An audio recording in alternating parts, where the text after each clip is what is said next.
Hey folks, welcome back. Today I'm going to show you how I painted a daisy with watercolour. This is my second flower of the month painting. I did a June rose back in January. This is all in preparation for a collaboration I have planned with a friend of mine. It's a really exciting project, but unfortunately for you, that is all I will be saying about it for now.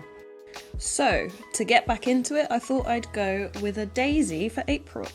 I usually start my watercolour paintings by going over the pencil outlines with a subtle colour of paint, so then I can rub out the pencil and get painting properly.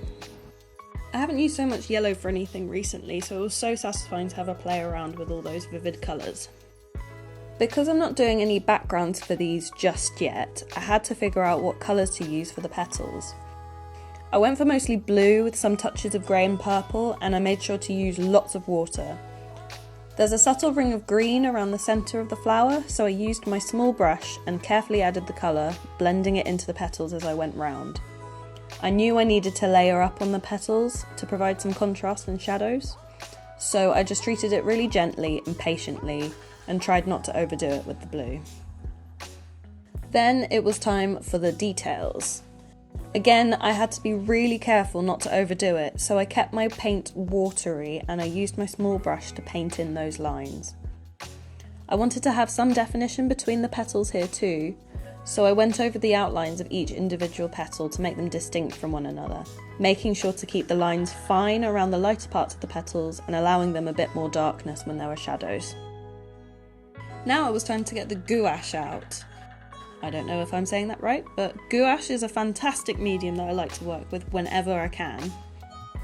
I knew it would be really useful for tackling that dense centre of the flower, so I dabbed on the paint in a spiral pattern. The gouache dried thickly, so that worked really well for determining where I needed to paint the darker shadows.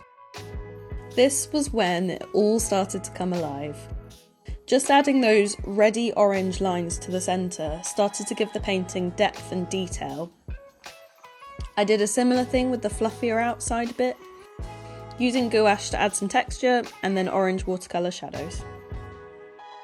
Then all that was left to do was to add some tiny dark green shadows to the centre and some white gouache highlights to the petals, again to really emphasise the contrast between the lightest and darkest parts of the flower. And there we have it! I really enjoyed seeing this come together and I hope you did too. This also didn't take very long to do, so I'm optimistic that I can get through this series quickly, as long as I put my head down and actually get on with it.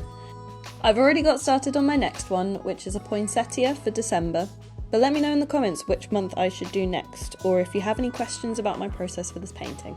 Thanks for joining me, and I'll see you next time. Bye!